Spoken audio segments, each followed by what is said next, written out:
Assalamualaikum warahmatullahi wabarakatuh.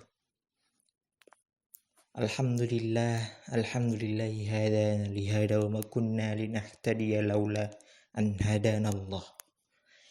Asyhadu an la ilaha illallah wahdahu la syarikalah wa asyhadu anna sayyidana Muhammadan abduhu wa rasuluh alladzi la nabiyya ba'dah.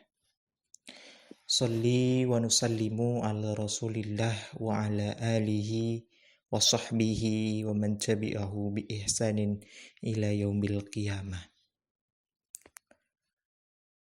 A'udzu billahi minasyaitonir rajim. Faya ayyuhal hadirun ittaqullaha haqqa tuqatih wa la tamutunna illa wa antum muslimun. Hadirin sidang Jum'ah rahimakumullah. Ketika kita sedang sholat, kita senantiasa mengusahakan agar supaya sholat kita yang dilakukan dengan sekhusyuk-khusyuknya. Maka pada kesepakatan kali ini, khatib akan membawakan khutbah yang berjudul Hakikat dari Sholat Khusyuk. Sholat khusyuk ruhani itu bergerak menuju zat yang maha mutlak kepada ilahi Rabbi. Pikiran pun terlepas tanpa beban dan senantiasa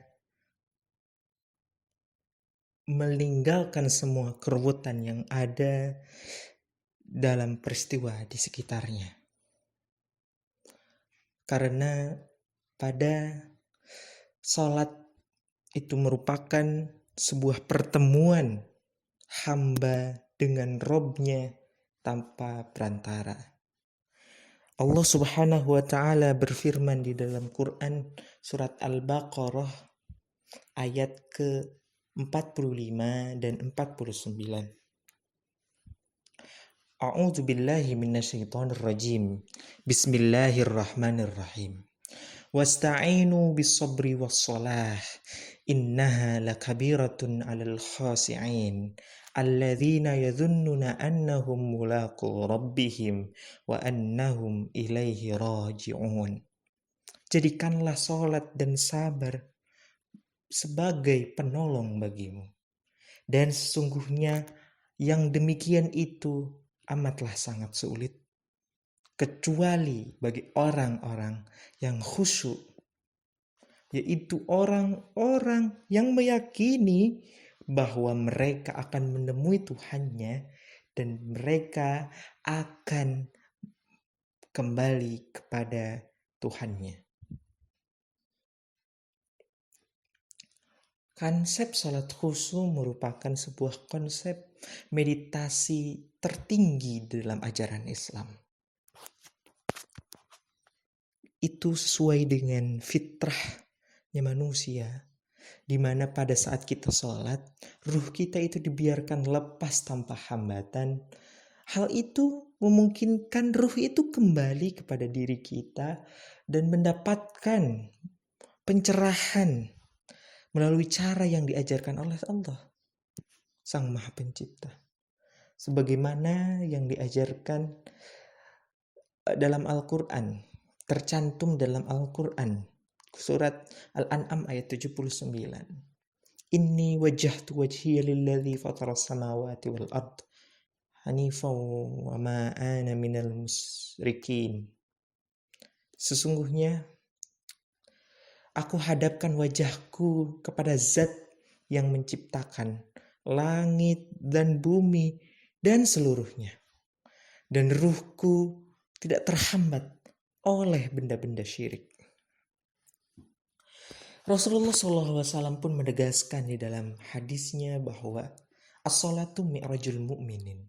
Salat itu merupakan mi'rajnya orang mukmin, yaitu jiwa naiknya jiwa, meninggalkan hawa nafsu yang ada di sekitarnya, yang ada pada diri fisik manusia, menuju zat kehadirat Allah Subhanahu wa taala yang maha tinggi.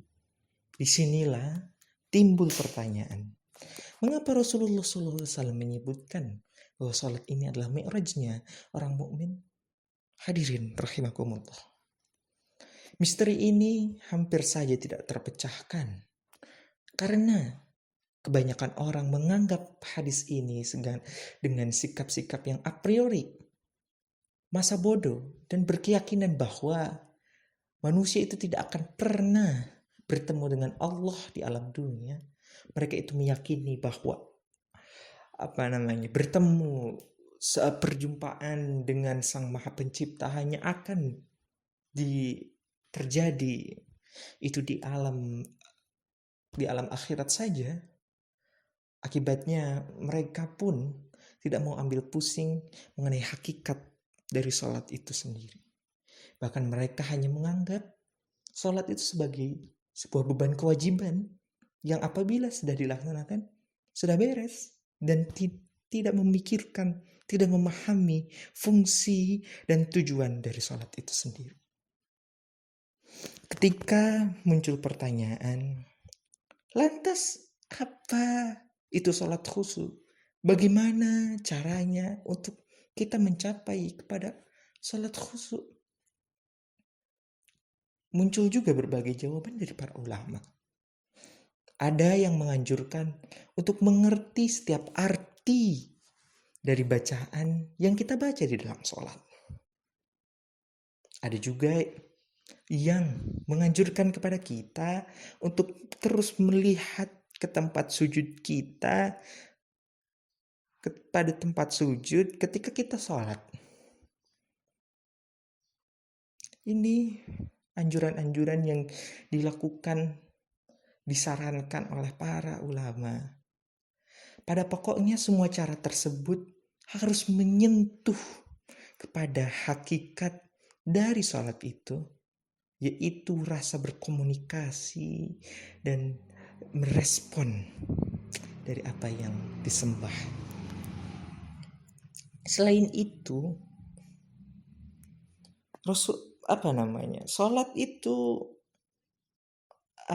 sholat itu sering menjadi beban karena tadi hanya menganggapnya sebagai kewajiban saja.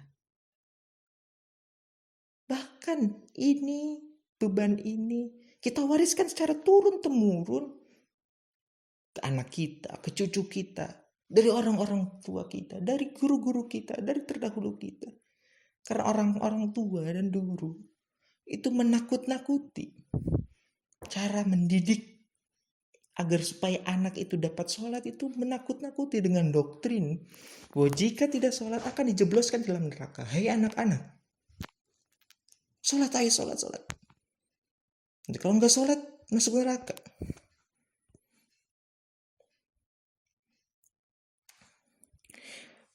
Padahal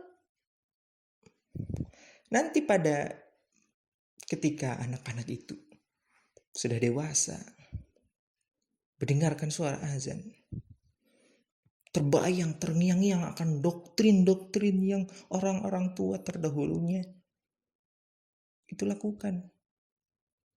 Masuk ke dalam hati perasaan takut mendengar suara azan. Dalam alam bawah sadarnya itu perasaan takut, ngeri, tanpa disadari secara psikologis. Kita terganggu oleh doktrin-doktrin tersebut. Dan kita tidak pernah tersadarkan. Kita tidak pernah disadarkan bahwa sholat itu adalah akan membawa perasaan yang tenang dan perasaan yang damai di dalam hati. Bahkan di dalam sebuah hadis diceritakan ketika kamu sedang marah, maka duduklah. Jangan berdiri. Dan ketika duduk tidak bisa mengatasi amarahmu, maka tiduranlah. Ketika tidak bisa mengatasi lagi, maka berwudulah. Ketika tidak bisa mengatasi lagi, maka sholatlah 2 rakaat. Karena hakikatnya salat itu membawa ketenangan, kedamaian dalam hati kita. Karena tadi ingat, salat itu adalah konsep meditasi tertinggi di dalam ajaran Islam, sesuai dengan fitrah manusia. Makanya dalam hadis juga Rasulullah SAW menuturkan berapa banyak orang yang sholat itu hanya mendapatkan rasa capek dan lelah saja. Hadis ini diriwayatkan oleh Abu Daud. Karena itu tadi mereka hanya sebatas melaksanakan kewajiban saja. Lalu mereka terbebani dengan doktrin-doktrin yang dibawa oleh orang tua dan guru-guru mereka dulu ketika mengajarkan sholat. Di dalam alam bawah sadarnya bahwa perasaan takut, perasaan ngeri tidak membawa ketenangan. Harusnya sholat itu bisa membawa ketenangan. Hadis ini pun peringatan dari Rasulullah SAW yang sangat masuk akal. Apapun pekerjaannya, sholat itu merupakan kewajiban. Tapi sholat juga bisa menenangkan kita, bisa mengistirahatkan fisik kita dari hiruk pikuk duniawi. Makanya sholat 5 waktu, 3 waktunya itu di waktu pagi, di waktu siang, dan di waktu sore. Pagi ketika bangun tidur, kita disuruh sholat untuk merefresh, menenangkan jiwa kita. Habis itu kita bekerja setelah sholat. Lalu istirahat ketika jam 12 zuhur. Istirahat. Tubuh kita diistirahat secara fisik. Kita makan. Secara rohani kita dicas dengan sholat untuk menambahkan ketenangan di dalam jiwa kita. Setelah pulang kerja, asar, sholat lagi. Lalu maghrib. Dan sebelum tidur, sholat isya. Dan begitu seterusnya. Semoga kita termasuk ke dalam golongan orang-orang yang tidak melakukan sholat dengan sia-sia. Dalam surat Alladzina fawailul lil musallin, maka celakalah orang yang salat. Alladzina hum an salatihim sahun, itu orang-orang yang melalaikan salatnya. Semoga kita tidak termasuk ke dalam golongan orang-orang tersebut. Dan kita berusaha untuk senantiasa meningkatkan kualitas salat kita menjadi salat yang khusyuk, terus lebih khusyuk, dan terus khusyuk. Semoga kita bisa mencapai titik itu dan meraih ketakwaan kepada Allah Subhanahu wa taala. Barakallahu li wa lakum wa li jami'i fihi minal ayati wa dzikril hakim wa taqabbala minni tilawatahu innahu huwal ghafurur rahim.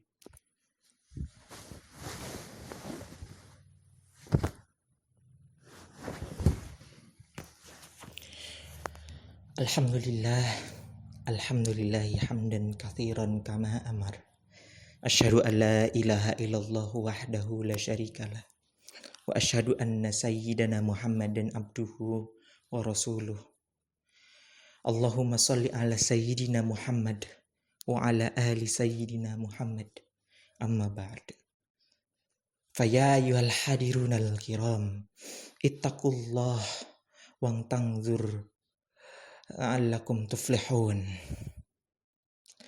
Ittaqullah wa ati'uhu la'allakum tuflihun. La syarika lahu wa bidzalika umirtu wa ana minal muslimin.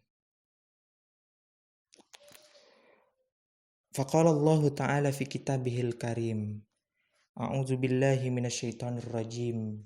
Bismillahirrahmanirrahim. Innallaha wa malaikatahu yusholluna 'alan nabi. Ya ayyuhalladzina amanu shollu 'alaihi wa sallimu taslima.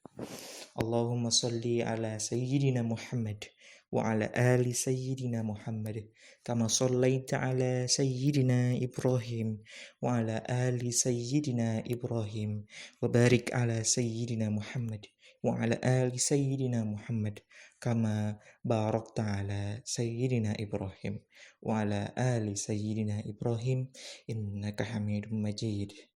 Allahumma ighfir lil muslimina wal muslimat wal mu'minina wal mu'minat al ahya'i minhum wal amwat innaka sami'un qaribun mujibud da'wat ya qadiyal hajat Rabbana la tuzigh qulubana ba'da idh hadaitana wa hab lana min ladunka rahmah innaka antal wahhab Rabbana innaka antal wahhab Rabbana la taj'alna fitnatan lilladzina kafaru waghfir lana Rabbana innaka antal azizul hakim Rabbana atina fid dunya hasanah wa fil akhirati hasanah wa qina adzabannar walhamdulillahi rabbil alamin.